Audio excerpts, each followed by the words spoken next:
Hello, everyone. It's Chris. Hold on. Let me adjust my camera. Whoa. Showing a little too much chest there. Okay. Hello. How are we? Hold on. Let me see. For some reason, my chat is not working. Top chat. There we go. Okay, there it came. Sorry, my chat wasn't working. First of all, let me get to this.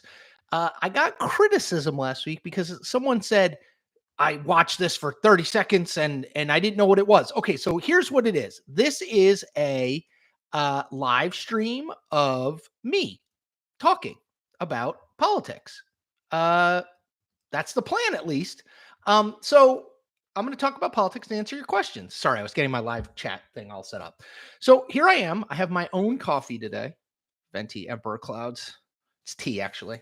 So I'm going to take questions for the next 45-ish minutes. One question that I asked in the chat that I want to ask live too is, so I'm building this YouTube channel, as I think you guys know.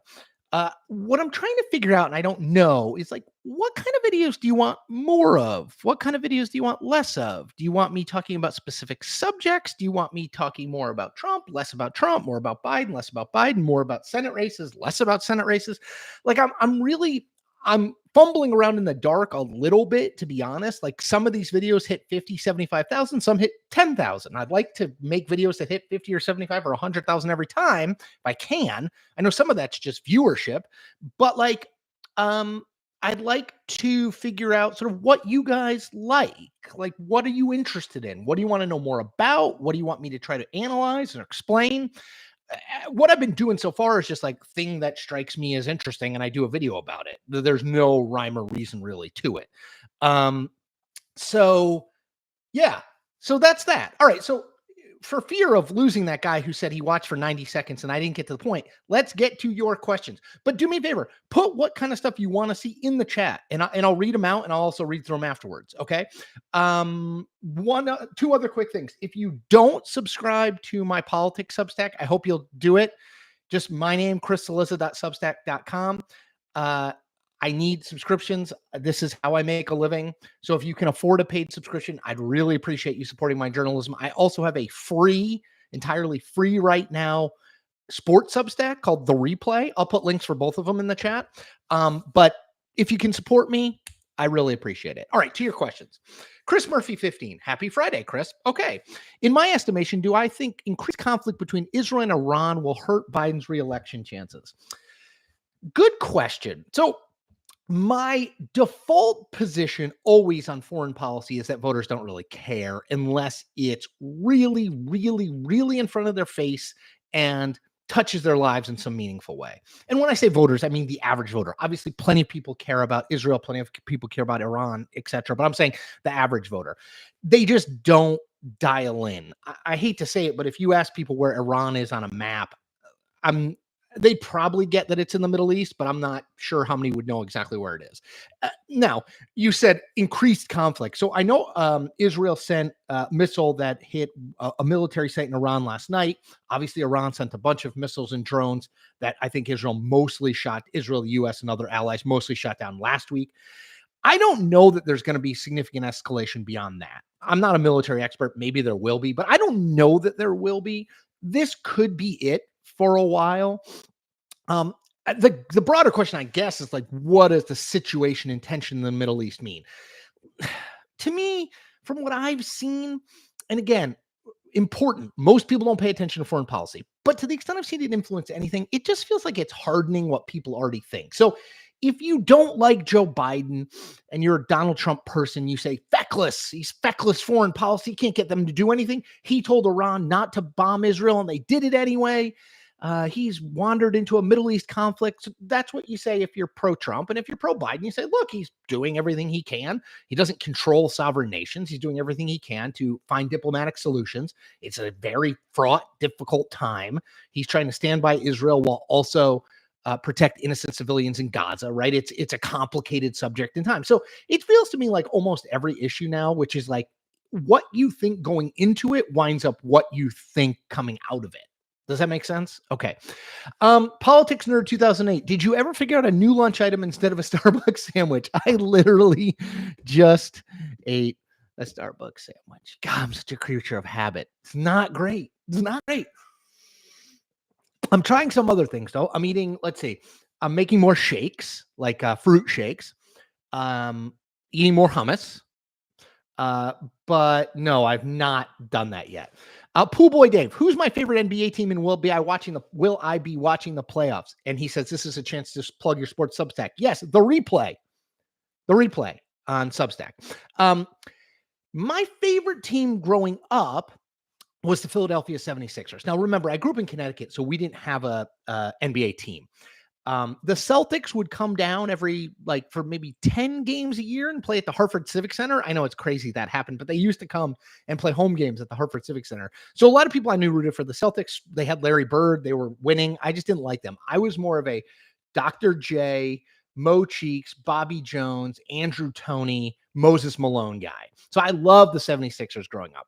Now I watch a ton of the NBA and read a ton about the NBA. Ryan Russillo, who's a Connecticut guy, love him, loves Bill Simmons on the NBA. So I read and listen to a lot podcasts and stuff about it. I watch some. My kids are really into it, so we watch a fair amount, especially my younger one. And yes, I absolutely will watch the playoffs. Did I watch the Hawks-Bulls play-in game for like 5 minutes? I'm not that big a fan. Let's see. The Real Slim Shady 3000. What era of your life seems to have flown by the fastest? I'm guessing you were busiest at CNN, but maybe just after you had kids. This year has gone by quick. Yeah, man. I think it was when my kids were little. So I have a 15-year-old and an 11-year-old now, both boys. And those first 5 years for both of them, I don't remember much. Like if you show me a picture, I'm like, oh yeah. But like, I don't have like a huge amount of recall for those days because it's triage, right? Anyone who's had kids knows this. Like you're just in the mix. Like you're in the mixer. You're just trying to get by. So I would say those years. I'm actually maybe as busy now as I ever have been. I'm writing for my politics Substack. I'm writing for my sports Substack every single day. I'm making a video for YouTube every single day. I'm doing this live stream every Friday. And then I'm doing a bunch of other stuff on the side, trying to give speeches. If you have an organization that needs a political speech, I'm your guy. So let me know. Trying to give speeches, trying to look at other opportunities that are out there, trying to launch a podcast. So it's busy in a different way in that, like, I got a lot of lines in the water. I'm not sure what's going to bite. Like when I was at CNN or the Post, like I just got paid a salary and that was it. And so I sort of, there was no like job requirement. I had to write a certain number of things or do a certain number of things. I was busy, but in a different way. So I don't know if that makes sense. I hope it does. Matt Jacobson says, my favorite hour of the week is upcoming. Good. I'm glad you like this hour. It makes me happy. Canadian Citizen 273. How do you like your coffee? Black, sugar, or cream? So I don't drink a ton of coffee. I actually it was like 85 in DC yesterday. So I got an iced coffee yesterday afternoon and which I will get from time to time. I never really will get regular coffee, but I got an iced coffee, cream, and 2 Splenda. I can't drink it black. My mom does that. And Ideal Idol says, I like my coffee best when it's stolen. Okay, that was an accident. And it was a chai tea latte. I didn't even steal a coffee. And it was an accident, people. It happens. It was the same cup size, and it was next to my food item.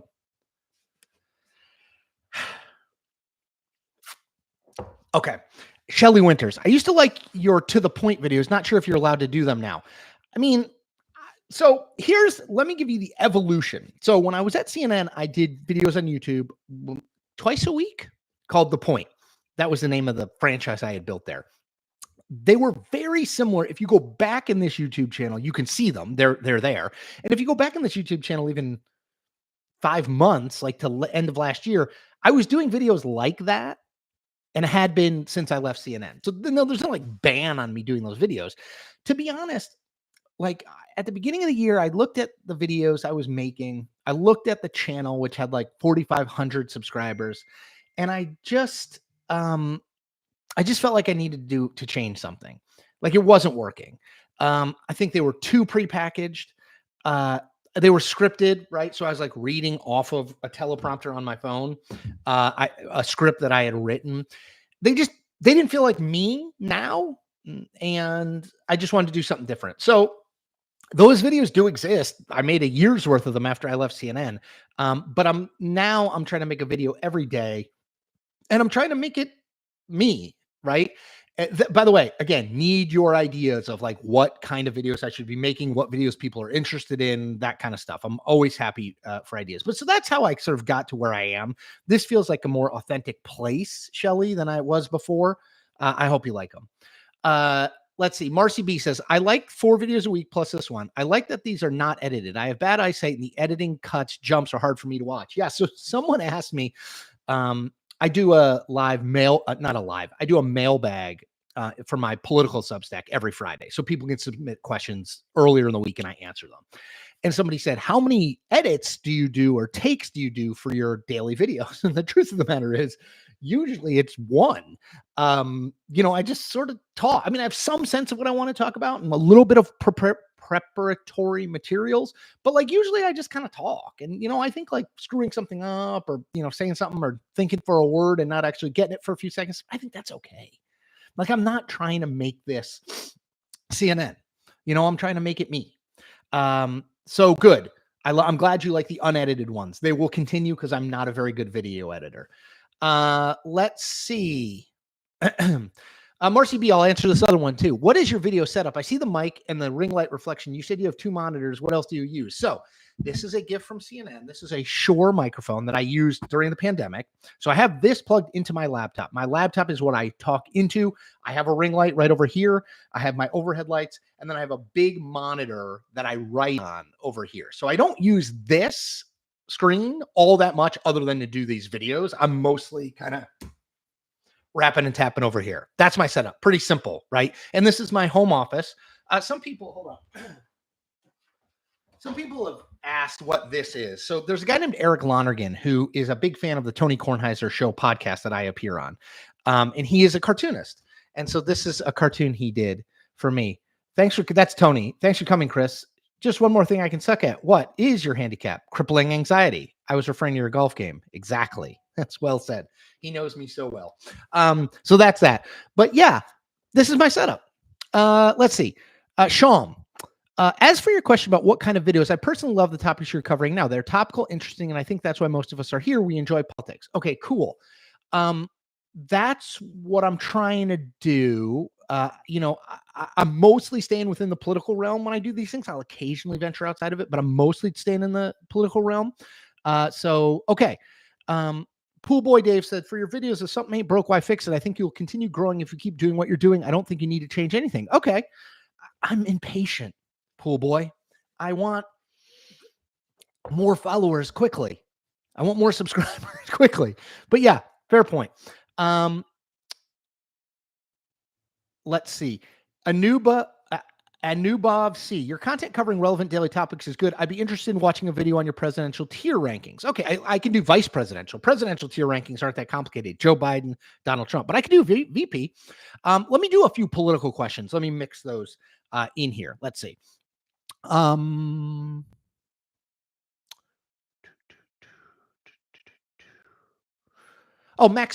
Fauget. Happy Friday, Chris. How do you explain Mike Johnson's sudden courage to have a vote on the Ukraine, Taiwan, Israel, etc. packages? Interesting, right? Like a real turn, right? He spent, this is Speaker of the House, Mike Johnson. He spent months saying there would be no vote on Ukraine funding. And then all of a sudden he was like, there's a vote on Ukraine funding. I think it's because he sort of became convinced it's necessary. So I think Mike Johnson always has 2 things in mind. One is kind of what he thinks the right thing to do is, and the other one is like what's good for him politically. I think the truth is that the what's good for him politically is almost nothing. There's almost nothing he can do at this point that's going to keep him as speaker for the foreseeable future, right? Marjorie Taylor Greene is going to find a way to get a motion to vacate, and I think probably will remove Johnson at some point here. Democrats may support him at the start, but I think he's going to get removed at some point. Paul Gosar, who's from Arizona, who, if you don't follow him, you should check in with him from time to time. He's a Republican. He just announced he's supporting the motion to vacate. So that's 3. So I think I think Johnson spent a lot of the first few months of his speakership trying to figure out what he could do to preserve himself politically. I think he's realized there's not much there. These people are never going to be happy. They're never going to be like, great job, Mike. And so now I think he's doing more what he thinks is right. And I think that's the Ukraine thing. Does that make sense? Let's see.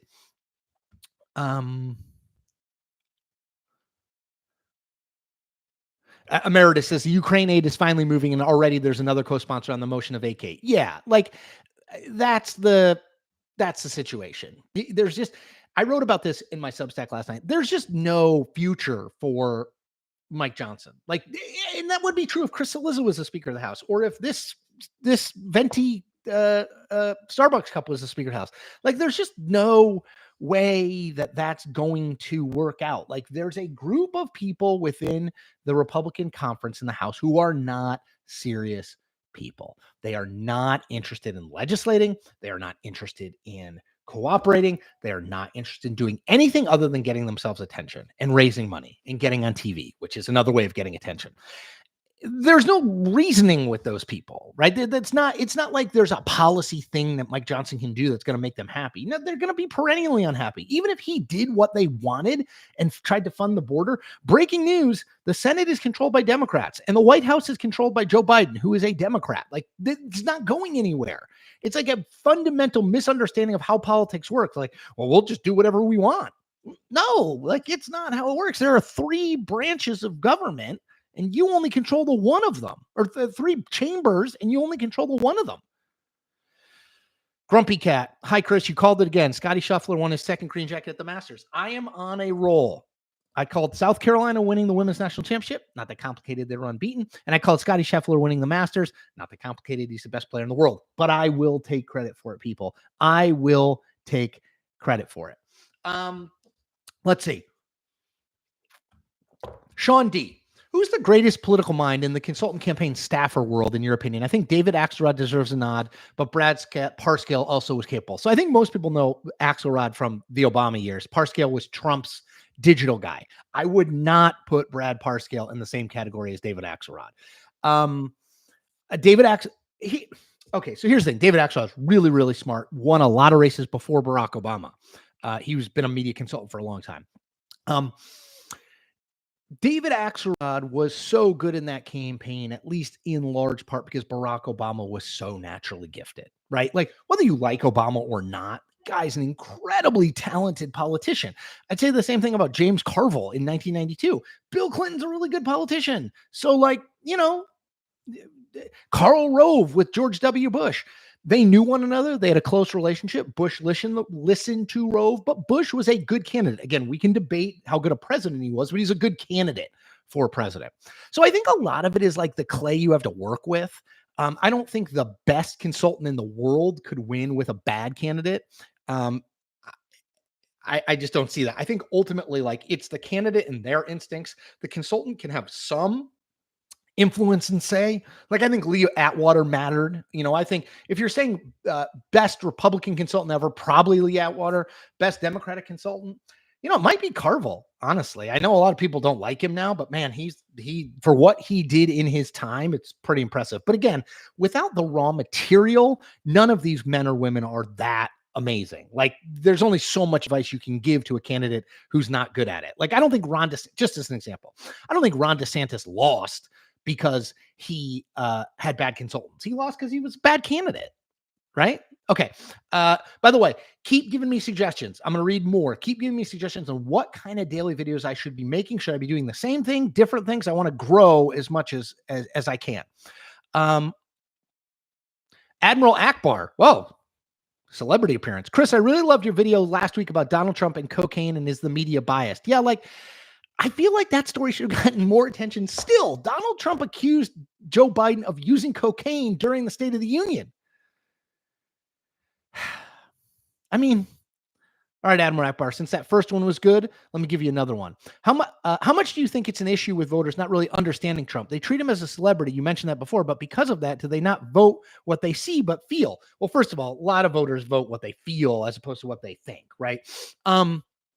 I think Trump's appeal is very emotional and visceral, right? It's a lot of people who support him are like, we're sticking it to the man. right? Like whoever the man is, we're sticking it to the elites. We're not going to take orders from them anymore, whether that's the mainstream media or wealthy people, even though Donald Trump is wealthy. Like, so a lot of his appeal is this like visceral appeal. People are angry, people are embittered, people want vengeance of some sort, and Donald Trump represents that. So I think they understand. I think his supporters understand him at that level. I don't think it's like a particularly intellectual appeal. Like, I don't think people are like, oh, I'm for Donald Trump because of all his policies. I mean, I guess the wall or immigration broadly, but yeah, I don't know. Anub of C says, I was referring to historical presidential tier rankings. These are quite popular on YouTube. Oh, that's actually great. Okay, because yes, the video that I did that did the best in the last 3 months was the presidential rankings of all the presidents. Historians put it out. It ranked Trump worst, Biden 15th. So yes, I did that, and that did really well. Okay, that's good advice. So maybe I'll dig back into history a little bit more. H asks the question, is VP Harris looked at as an asset? And in general, what do people think of her on the inside? A lot of people seem to leave working for her. So great question. Is she an asset? Yeah, I think so. It's with certain communities. I think she's been good on the abortion stuff. I think her natural instinct was to lean into the abortion ruling, Roe v. Wade and post Roe v. Wade, Arizona, Florida, all that stuff. So I think she's a good messenger on that. I think the last year she's been pretty good. I still think she doesn't totally have the relationship with Biden you might want from a VP and a president. But I think she's gotten better. I think it was a very rocky start. I think she didn't really know what to do. She didn't know how much to differentiate herself from Biden or how much not to differentiate herself from Biden. So yeah, I mean, I think that was challenging.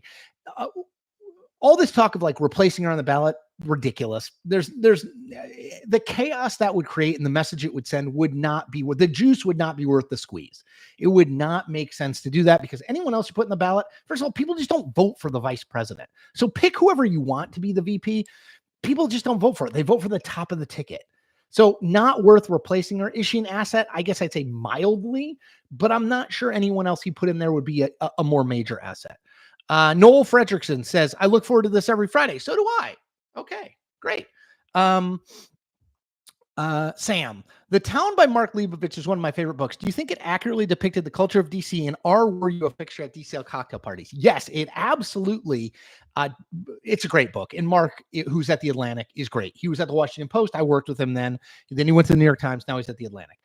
He's great, really talented. He wrote a really good profile of Gavin Newsom earlier in the week. I mentioned it in my Substack. You should go read it if you can. No, I never was really a cocktail party guy. I know. I'm sort of a secret introvert a little bit. Like, I like driving my kids to sports and hanging out with my wife. I'm not like a hobnobber. I'm pretty social, and if you put me in those settings, I'm okay. But like, I don't love it. I feel like I'm too self-conscious to be really good in those settings.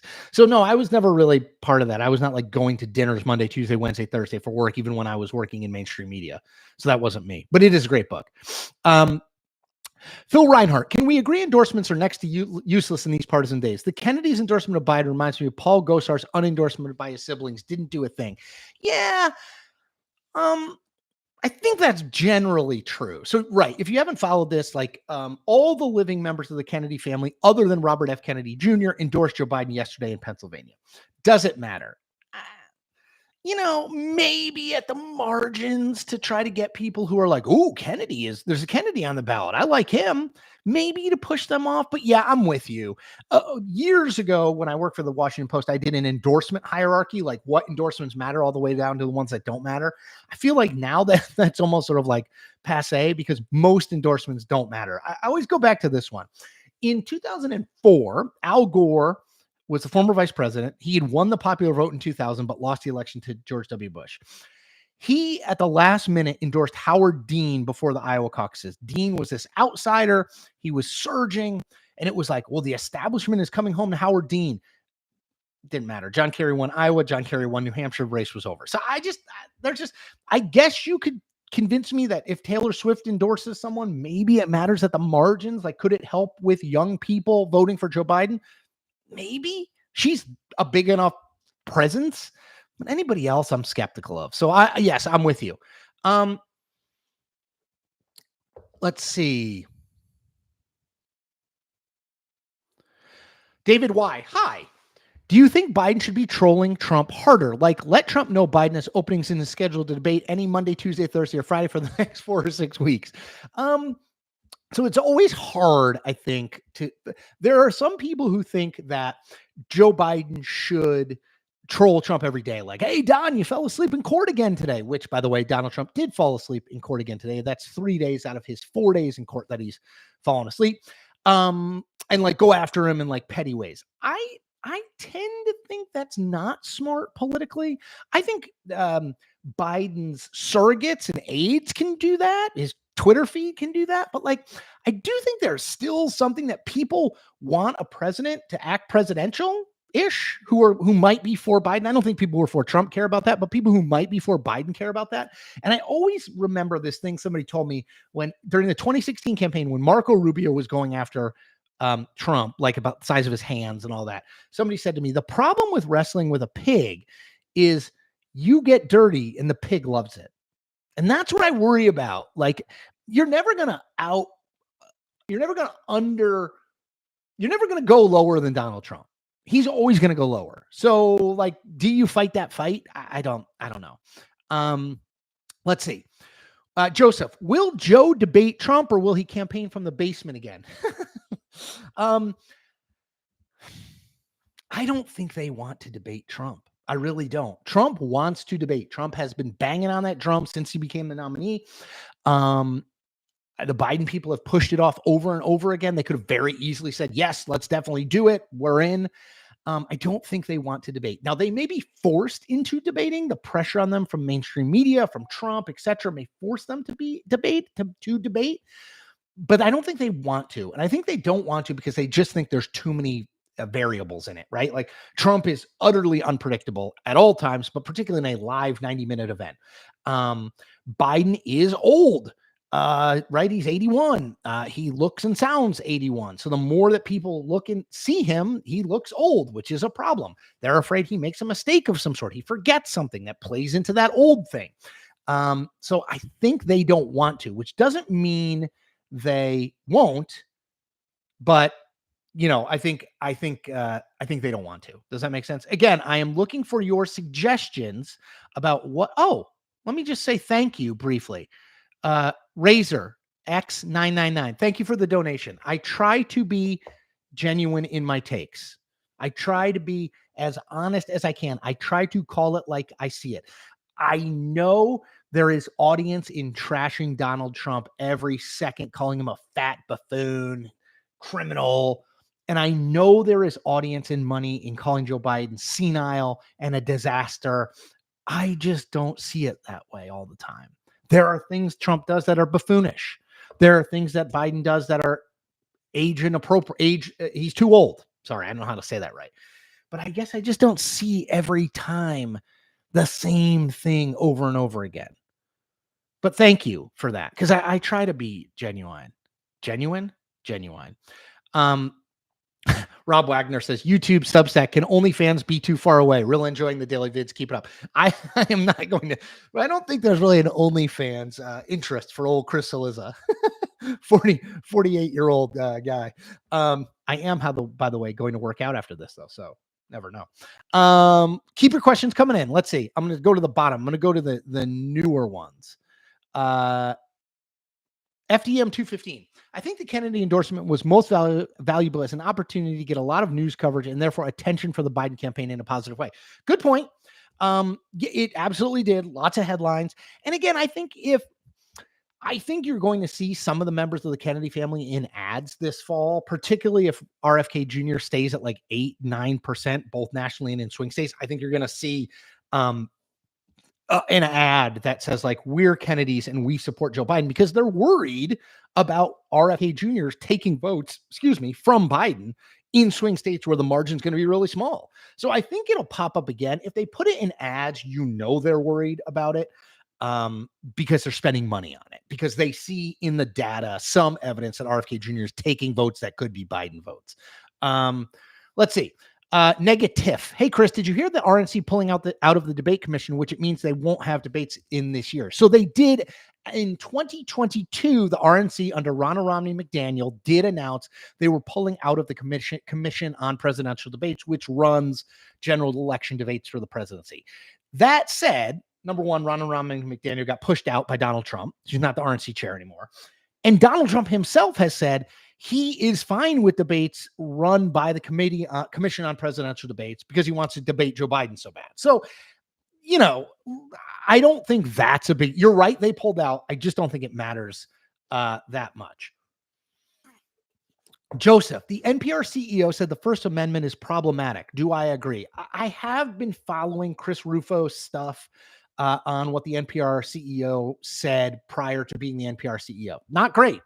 Do I think the First Amendment is problematic?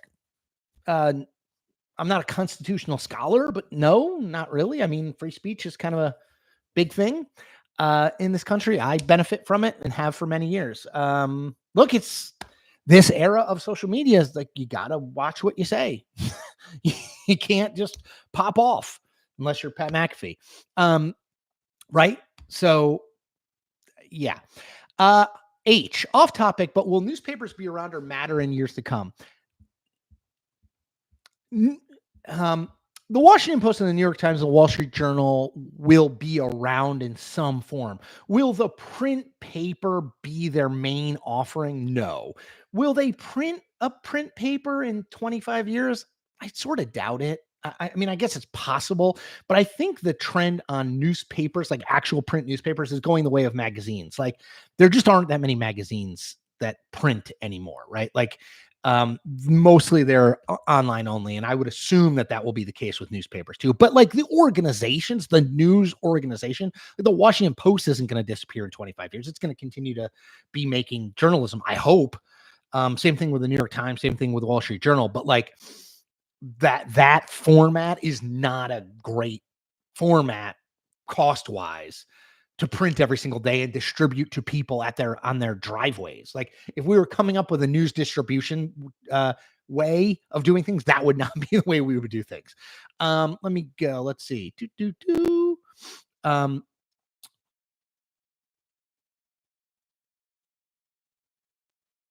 UK viewer, what do you think of Liz Truss, our lettuce PM, who's gone full MTG?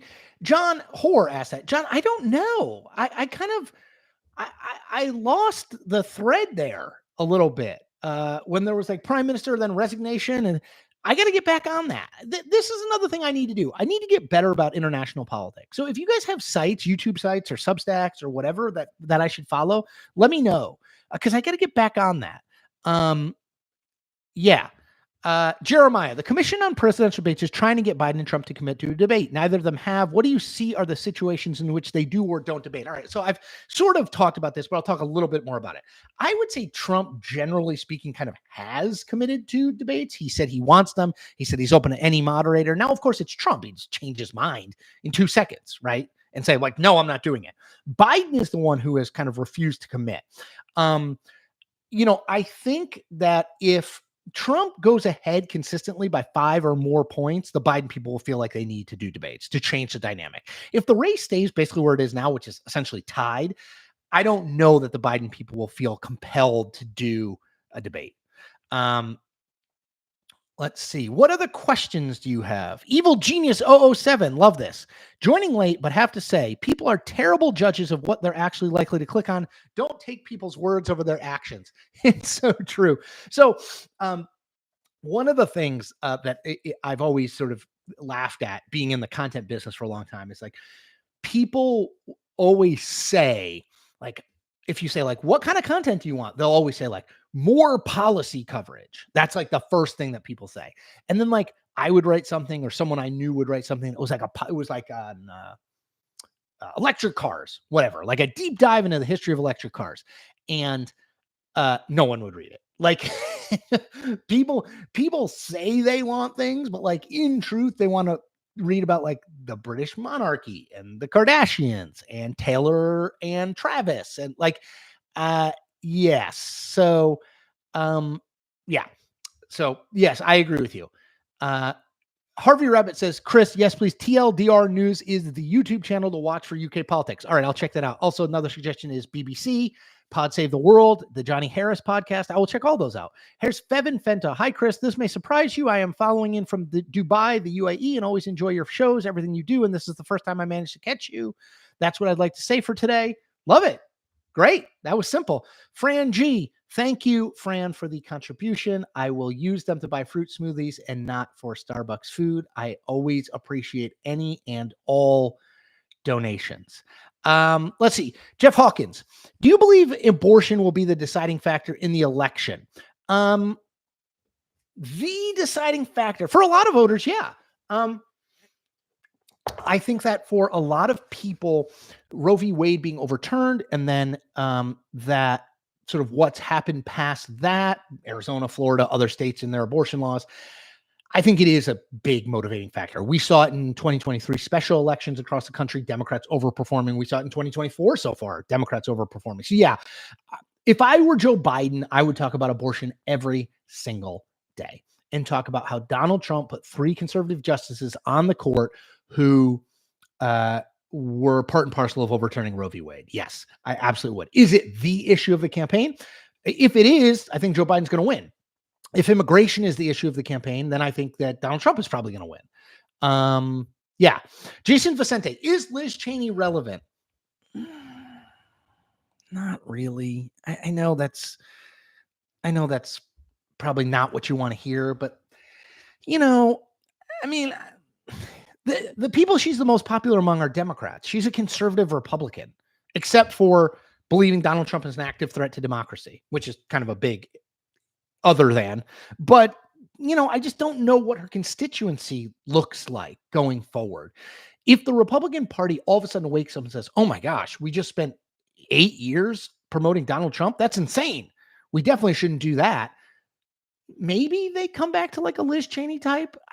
But no, I don't think she's particularly relevant right now. Noel Fredrickson, thank you for your donation. I'm always, as a Chris Saliza, I always try to say people's names right. And folks, anyone who donates, thank you.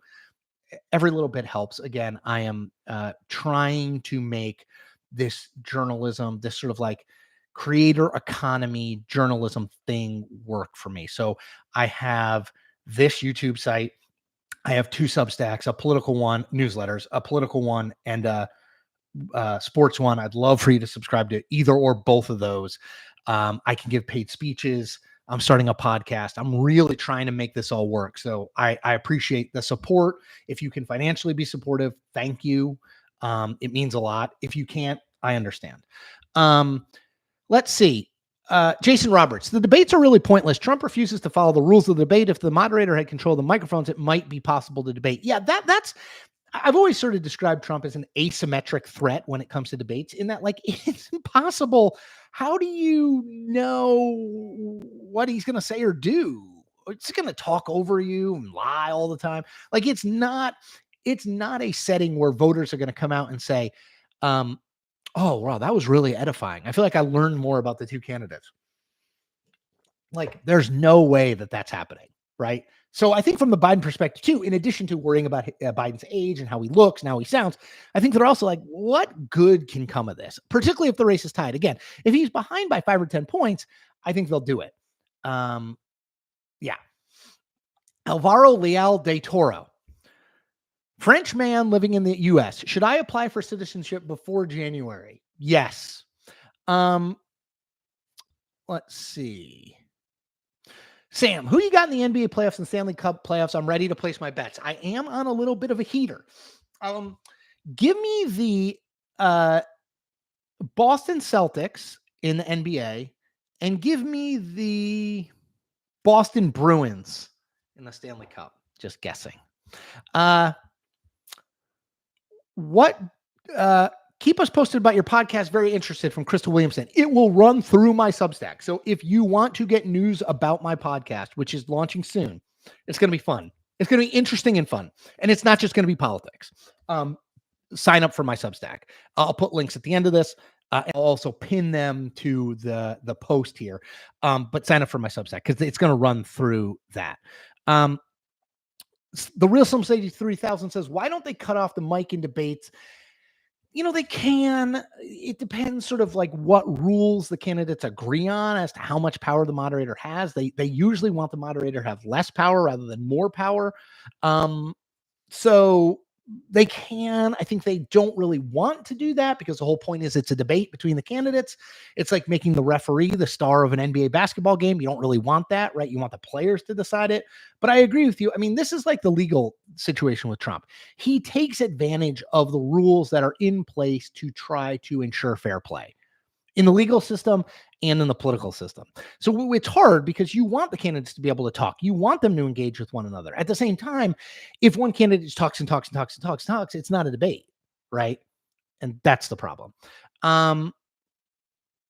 Jordan Nobin, what have you been reading lately? Sticking to my reading goal, to your reading goals. So I've been reading. I actually started to do a little bit. Hold on. I want to make sure I get the title of this right. The Hitler. New. So I'm reading this new Hitler book, which I can't. Hitler book just released. I can't remember the name of. Damn it. Well, I can't remember the name of it because this search is producing Mein Kampf, which I am not reading. So there's a new Hitler book about 1932 in particular, sort of his rise to power, that is really quite good, and I would recommend. I'm also reading. I continue to read the Louis Penny Three Pines Mysteries. Love them. I think I'm on book 18, Inspector Gamache. Love those books. What did I just recently finish? Why can't I remember the name of it? North Woods. Wow, that is a great book. North Woods. It's fiction. Starts really slow. And I was like, but it picks up and it is beautiful. Beautiful. Love it. So that's what I'm reading right now.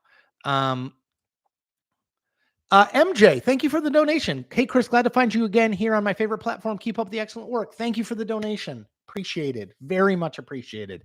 Any and all little bit helps. So thank you. I'm going to try to keep it up. Let's see. Reading list. Marilyn says reading list. Fluke makes you realize how random life can be. Okay, I'll put it on my list.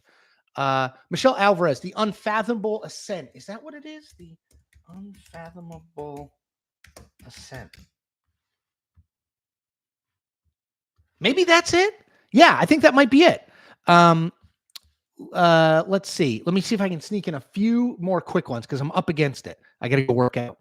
Notorious CRG. Like people say they want a manual transmission on cars, but then the buy rates are below ground. Yes, he's talking about what people say they want on videos or text and what they do want. Yes, like everybody likes the idea of a manual transmission. I learned on one. I learned on a Saab, 1997 Saab manual. And I can still drive a manual, but man, it's a pain in the ass, right? So you just drive automatics now because it's easy. It's just the two pedals. By the way, did you see that Tesla Cybertruck is all 4,000 they've sold are being recalled because the accelerator pedal can get stuck? Whoops. H says, any opinion on that new Civil War movie? I did not see it. Have not seen it. Do want to see it because I know there's a bunch of stuff about journalism there that I do want to see. I'm trying to knock these out fast. How would I rank the swing states in terms of their importance to the election? Robert Hoying. Pennsylvania, number 1. Wisconsin, number 2. Michigan, number 3. Arizona, number 4. Georgia, number 5. North Carolina, number 6. I think that's all of them. Sam says, I saw Civil War. It's very intense and unsettling, especially in IMAX. Okay, I will not go see it in IMAX. Cardio or weights? So I do weight training with my wife and a trainer. That's pretty good. We've been doing it since COVID. It's pretty good. I don't know. I mean, I've become the ripped monster that you see before you, thanks to it. Let me see if there's anything else I can quickly jump on. I'm just scrolling through. David McLaughlin, if the Democrats could only go after one GOP Senate incumbent, who would you pick? Ted Cruz in Texas or Rick Scott in Florida? Also, will your sports Substack include pro wrestling content? Yes, it has not included pro wrestling content, yes, but it absolutely 100% will. I love pro wrestling. If they could go after one Republican incumbent, they'd probably go after Ted Cruz because Democrats across the country hate Ted Cruz. And Texas, you look at the numbers in Texas, I think Trump won it by 8 or 9. it appears doable. It's not, I don't think. I think Ted Cruz is going to win. He's going to beat Colin Allred, Congressman, Democrat, credible candidate in November. But I think if they could get rid of one Republican member of the Senate, it'd probably be Ted Cruz. Rand Paul, I think, would be in the mix for that too. Josh Hawley. I'm just going through like Republicans, Democrats hate the most, not necessarily who they could beat, because they couldn't beat Rand Paul or Josh Hawley. Tom Cotton, maybe in Arkansas. They're not going to beat him either. Let me see if there are any more last ones. Chris, simple yes or no. Did you ever look up the 1904 Olympic marathon? I did not, and I'm going to. Hold on, look at this. 1904 marathon, because I want to write about this if it's a really interesting thing for my Substack. 1904 marathon. There it is. It is being hung on my monitor as we speak. All right, I think that's it. Is that it? That's it. 45 minutes, 36 seconds. That's a lot of talking. Again, thank you so much for dialing in. Thank you for listening. Thank you for supporting me. I need your support. I don't want to beg, but I do need your support. I need your financial support. I need your support in terms of watching these videos. I need your support in terms of spreading the word about what I'm doing and why I'm doing it between now and November. I think this is really important, that we have a venue where we can talk politics. You can ask questions. We can debate stuff. I think this YouTube channel matters. I think the Substack newsletter on politics I'm writing matters. It's why I'm doing these things. There are other jobs I could have taken. I chose not to because I wanted to do this for the election. I thought it was important. I joke around a lot, but I really think this is a critical election, and I need your support to keep doing it. So please, if and when you can, support this YouTube channel, support my Substack. If you like sports and you have a little extra money, support my sports sports newsletter. If you don't, that's fine too. Most of the content is free. Just go over and enjoy it. But thank you. It means a ton to me that you guys do support me the way that you do. I'll keep trying to make good content. If you have suggestions, you can put them in the chat. You can put them in comments on my Substack, or you can email me, salizac@gmail.com. I always try to answer people who send me stuff. I get a bunch of email, so I might not answer you, but I certainly will try, and I certainly will read any suggestions. Thank you so much. Have a wonderful weekend.